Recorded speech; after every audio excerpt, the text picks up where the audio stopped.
Bienvenue à vous tous et toutes.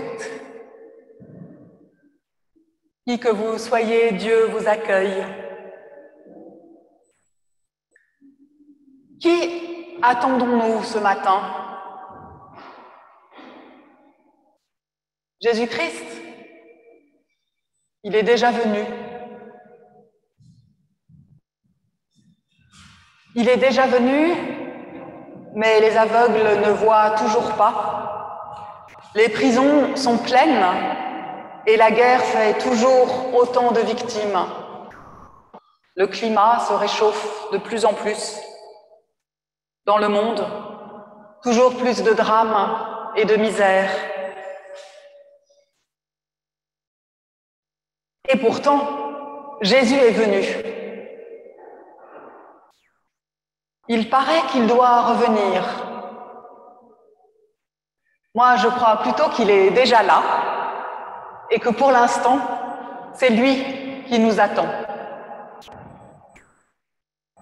Il nous attend car il dépend de nous que la lumière revienne, que le réchauffement climatique diminue, que la justice soit rétablie, que la paix se répande sur la terre. Dieu attend de nous ce que nous attendons de lui. Et pour nous inspirer, il nous donne sa grâce et sa paix dans notre vie et dans notre cœur. Amen.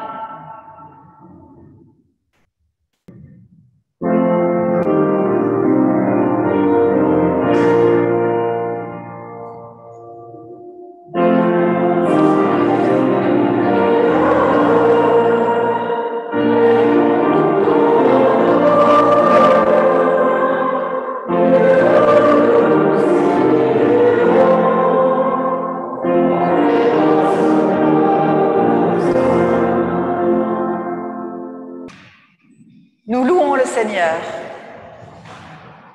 Seigneur, merci pour le temps que tu m'accordes encore aujourd'hui.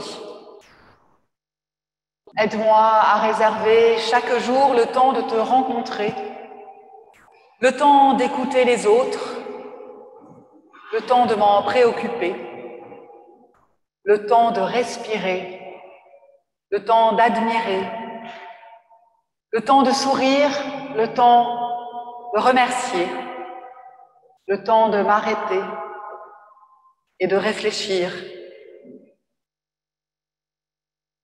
Seigneur, merci de me donner tout ce temps et que ton esprit habite ce temps que tu m'offres et lui donne ta dimension d'éternité.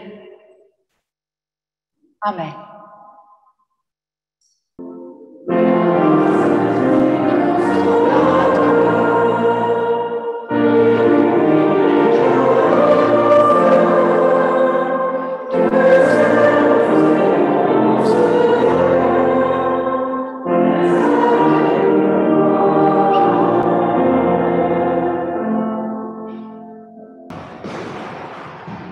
Nous allons maintenant nous présenter devant Dieu comme nous sommes,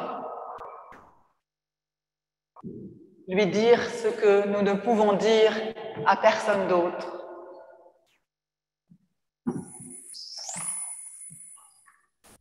Seigneur,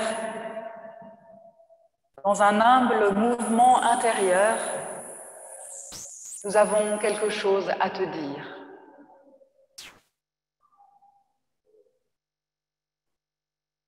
Nous voulons te dire quelque chose devant les douleurs et les souffrances qui irradient nos vies, notre terre, notre humanité.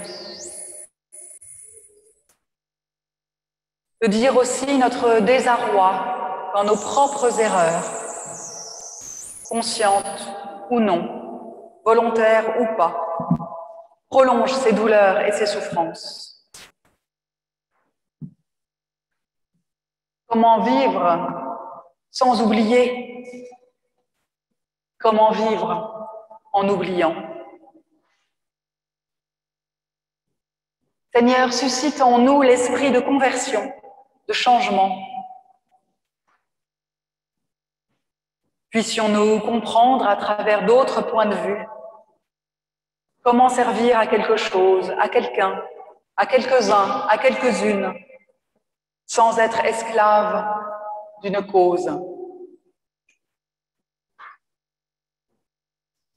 Insuffle en nous un évangile qui relève, qui déplace, qui libère. Et pardonne-nous d'agir si naturellement, comme si nos pensées et nos actes n'avaient pas de conséquences. Mais libère-nous aussi de la culpabilité qui ne sert à rien. Que ton dynamisme devienne notre joie et notre force. Amen. Nous écoutons maintenant la bonne nouvelle, celle du pardon qui nous est renouvelé sans cesse. Et peut-être nous pouvons nous lever pour accueillir cette bonne nouvelle. La voici. Dieu lui-même s'est incarné pour sauver tout ce qui est perdu, ce qui est tordu. Et moi la première. C'est pourquoi, étant au service de Jésus-Christ, à quiconque écoute et croit, j'atteste, j'annonce que quelle que soit ta faute, quel que soit ton malheur, Dieu t'aime, il est au plus près de toi, il te pardonne, même si tu ne le sais pas. Amen.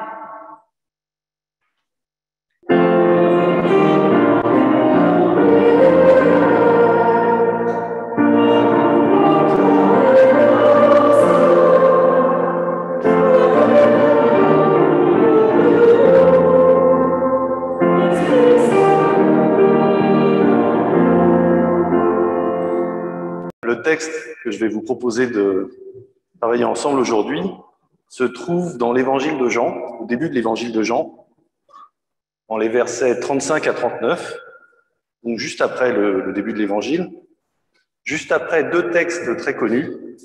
D'abord le prologue, que vous connaissez, au commencement était la parole, un texte puissant, musical, rythmé. Et juste après ce texte, l'arrivée de Jean-Baptiste, qui clame dans le désert et qui baptise à tour de bras au bord du Jourdain. Et donc, après ça, on passe à un autre type d'ambiance, à un texte plus intime, et je vous propose d'imaginer la scène que je vais vous lire en même temps que vous l'écoutez. Donc, Jean 1, 35, 39. Le lendemain, Jean était encore là, avec deux de ses disciples. Et, ayant regardé Jésus qui passait, il dit : « Voilà l'agneau de Dieu. » Les deux disciples l'entendirent prononcer ces paroles, et ils suivirent Jésus. Jésus se retourna, et voyant qu'ils le suivaient, il leur dit : « Que cherchez-vous ? » Et ils lui répondirent : « Rabbi, ce qui signifie maître, où demeures-tu ? » « Venez, leur dit-il, et voyez. » Ils allèrent, et ils virent où il demeurait, et ils restèrent auprès de lui ce jour-là. C'était environ la 10e heure. Mais nous sommes donc au début de l'évangile de Jean, au début d'une histoire. Jean-Baptiste est là, et on peut supposer qu'il se repose de ce qui s'est passé la veille, de ses baptêmes, peut-être de tout ce qu'il a porté jusqu'à présent. De mon point de vue, il est presque seul. La foule de la veille est partie. On sent que l'ambiance se calme, la poussière retombe. Pourtant, Jean n'est pas tout à fait seul. Deux hommes sont restés. On ne connaît pas leur nom pour le moment, et pour l'un d'entre eux d'ailleurs, on ne connaîtra jamais son nom. Et une silhouette arrive.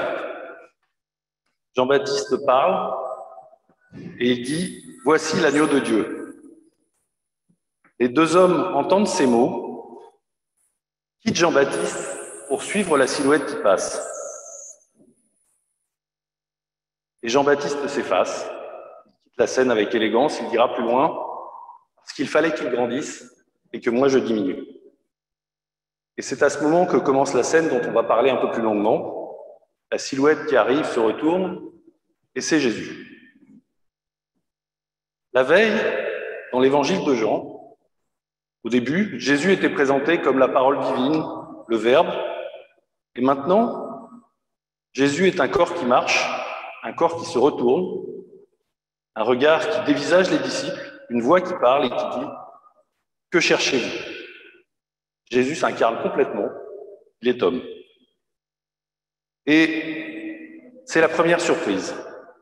Pour nous, mais surtout peut-être pour ces deux hommes qui se sont mis à le suivre il y a quelques instants, parce qu'on peut penser, on peut l'imaginer, ces deux hommes étaient partis pour marcher dans les pas d'une silhouette un peu lointaine qui arrivait, et on peut imaginer qu'ils pensaient que cette silhouette allait leur ouvrir la voie, allait répondre à leurs questions, voire aller supprimer les Romains, ça peut toujours servir. On peut s'attendre à ce que ces deux hommes pensent que cette silhouette fasse des choses que fait un Dieu, mais en fait, pas du tout. Ici, Jésus est homme, il est tourné vers eux, il les regarde et il les questionne.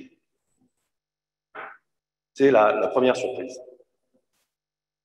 La deuxième surprise, c'est ces mots que dit Jésus. Que cherchez-vous? Ce sont les premiers mots de Jésus dans l'évangile de Jean, mais contrairement à ce qu'on pourrait attendre d'un prophète, enfin, je pourrais attendre d'un prophète, Jésus ne prêche pas. Il n'annonce rien, il ne pas de message compliqué. On ne peut même pas dire qu'il se présente aux disciples d'ailleurs. On ne peut même pas dire qu'il les accueille. C'est quand même curieux puisque ce sont ses deux premiers disciples. En général, à Plaisance, quand on voit arriver des nouveaux, on s'efforce de les accueillir. Et donc, je m'adresse à ceux qui, parmi vous, sont arrivés récemment à Plaisance. Imaginez si à l'entrée, vous aviez été accueilli par une personne incarnée, avec un badge, qui vous accueille et qui vous dit « Que cherchez-vous » Seriez-vous resté? À vous de voir. Donc, c'est la deuxième surprise.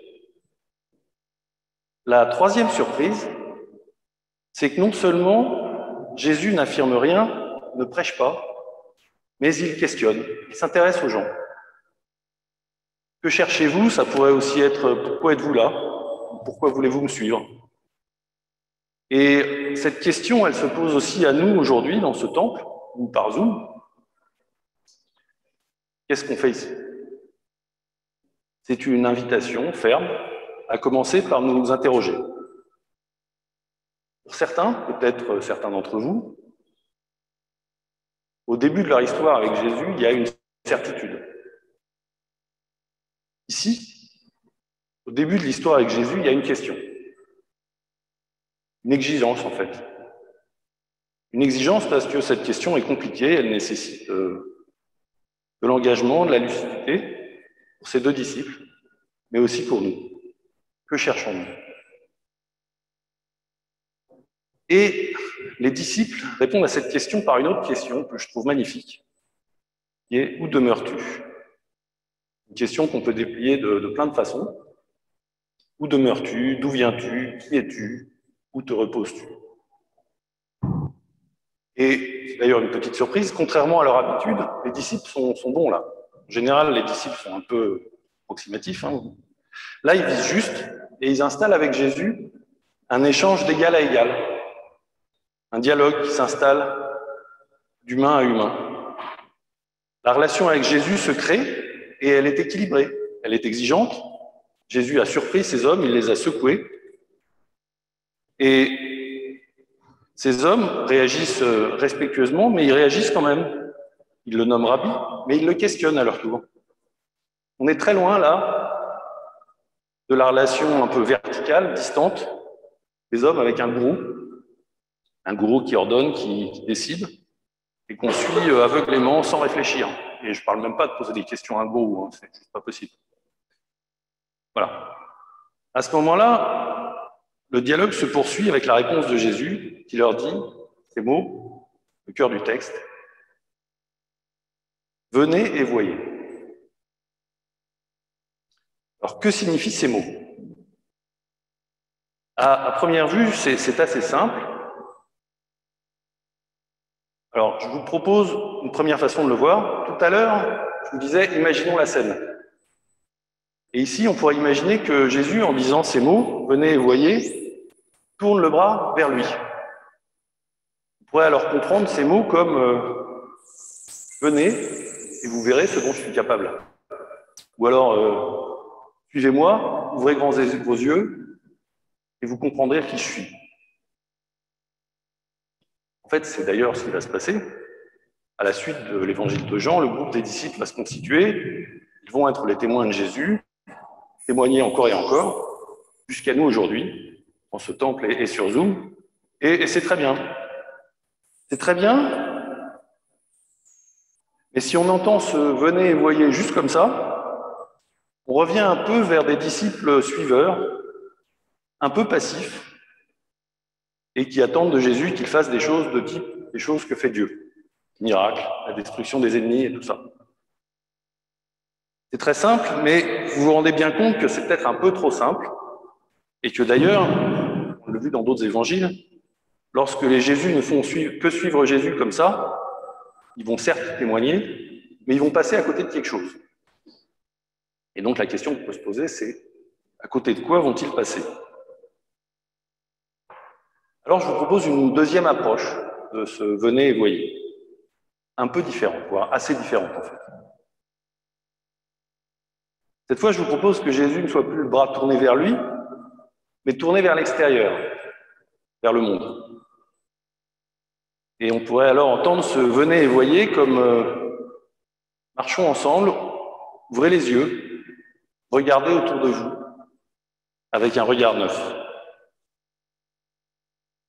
On s'en rappelle, au début d'une histoire, les disciples face à Jésus sont au début de leur histoire avec Jésus, et nous, tous les matins, dans notre miroir, ou ici au temple, mais aussi au début d'une histoire.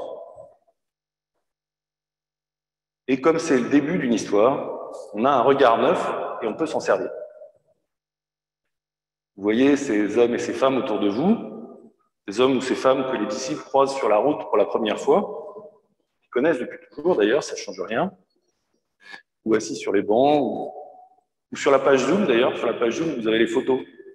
J'en profite pour ceux qui ont de la chance, ce sont les photos. Ils se voient face à face, contrairement à nous. Donc n'hésitez pas à vous regarder face à face, en allumant la caméra.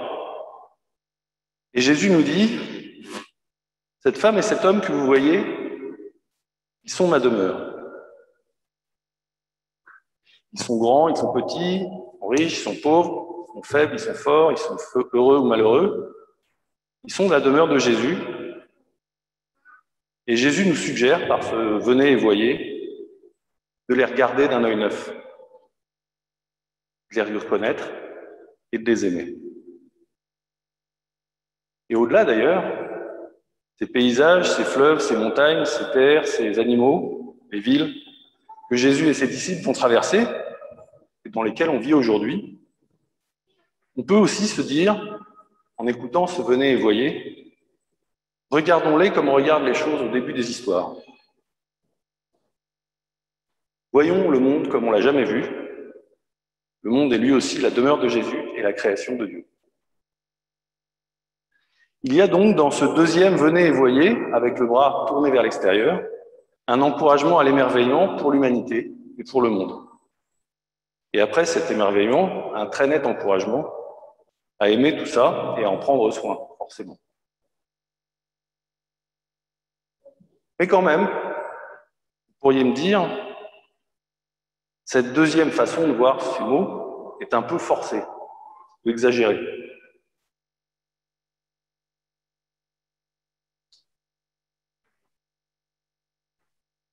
Il n'est pas si facile que ça de s'émerveiller à volonté, et certains matins, c'est peut-être une injonction un peu forte. Alors pour finir, je vous propose une troisième lecture de ce « venez et voyez », que j'espère un peu plus légère. Dans ce venez et voyez, cette fois, Jésus est tourné vers nous. Il tend le bras vers nous. Et il nous dit tout simplement, venez avec moi, on va faire un bout de chemin ensemble. Un petit bout, un grand bout. On verra. D'ailleurs, vous vous souvenez qu'au début de l'histoire, il y a 2 disciples. Et on verra dans la suite du texte qu'un des disciples s'appelle André, qui va rester longtemps. Mais il y a un autre disciple, et il n'est pas nommé. Il est juste dit dans le texte, ils restèrent avec lui jusqu'à la 10e heure. Et j'aime bien me dire que cet autre disciple n'est pas resté après la 10e heure.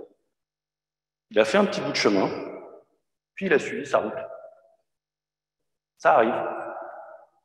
Il n'y a aucun reproche. Au contraire, Jésus nous aime libres de le suivre et libres de le quitter. Et même quand on part, on a sa place dans l'histoire. Et ici, dans l'Évangile, quand même pas mal.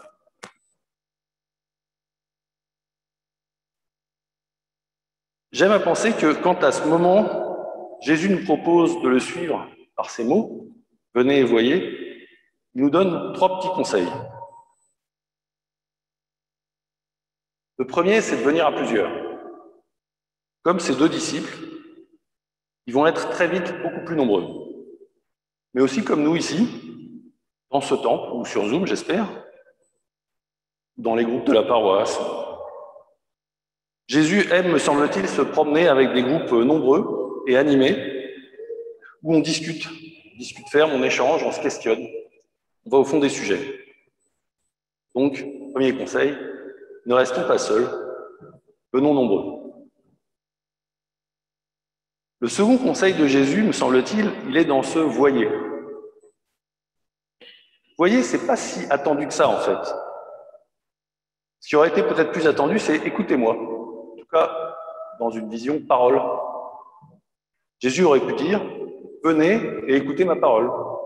Mais il a dit « venez et voyez ».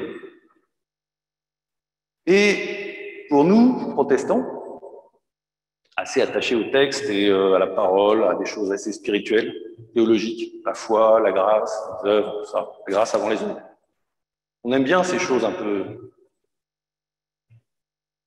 parole. Ça fait partie de notre ADN. Mais comme on l'a vu depuis le début de ce texte, Jésus a été un homme totalement incarné. Il a parlé, certes, mais il a surtout vécu et agi. Et s'il nous invite certainement à écouter sa parole, il nous invite surtout, dans ce voyer, me semble-t-il, à regarder ce qu'il a fait, en action, ses actions, et ensuite, il nous suggère d'agir nous aussi. Donc, deuxième conseil, agissons, agissons. Et le dernier conseil pour finir, on entend dans la brièveté de ces mots, cette formule toute simple, venez et voyez. Ça serait peut-être de se dire, quand on voyage avec Jésus, voyage léger. On fait simple. On laisse derrière nous les bagages, les questions, les habitudes, les traditions, on a toujours fait comme ça. On laisse aussi d'ailleurs les bonnes résolutions, me semble-t-il. Je dois faire ça, ou les principes sont comme ça, enfin, on laisse tout ça. Et on se dit plutôt, Jésus nous dit quelque chose comme « Voyageons légers et laissons le Seigneur agir dans nos vies, et tout sera transformé, et notamment notre rapport au monde, aux autres et à nous-mêmes. »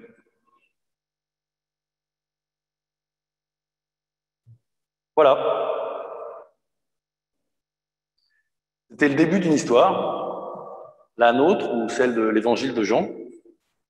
Et dans cette histoire, Jésus nous a dit « Venez et voyez, et le Seigneur fera toutes choses nouvelles. » C'est le début de l'histoire. Il faut faire un premier pas avec Jésus, puis un bout de chemin, puis on voit ce qui se passe. Et finalement, on change le monde. Amen.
Ô notre Dieu, tu es le Dieu des choses impossibles.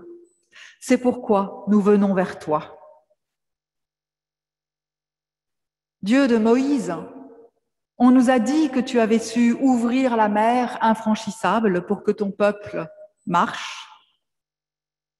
C'est impossible, Seigneur. Mais puisqu'il en a été ainsi, alors viens aujourd'hui encore rendre possible l'impossible. Devant nous aussi, il y a la mer infranchissable, celle des peurs, des mauvaises volontés, des ignorances de toutes sortes, celle de l'inertie en nous qui n'ose ni croire ni changer. Nous t'en prions, Dieu des choses impossibles, viens ouvrir la lassitude où nous nous épuisons. Conduis-nous enfin vers une terre où coule le lait et le miel pour tous, pour chacune.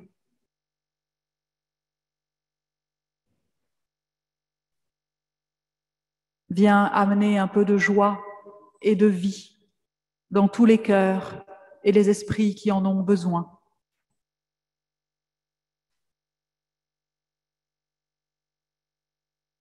Tout cela est impossible, Seigneur, c'est pourquoi nous venons vers toi. Amen. Et puis tous ensemble, nous pouvons dire cette prière qui nous réunit, tous les chrétiens. Notre Père, que ton nom soit sanctifié, que ton règne vienne, que ta volonté soit faite sur la terre comme au ciel. Nous, aujourd'hui, notre pain de ce jour, pardonne-nous nos offenses, comme nous pardonnons aussi à ceux qui nous ont offensés. Ne nous laisse pas entrer en tentation, mais délivre-nous du mal, car c'est à toi qu'appartiennent le règne, la puissance et la gloire pour les siècles des siècles. Amen. Levons-nous pour recevoir la bénédiction de la part de Dieu.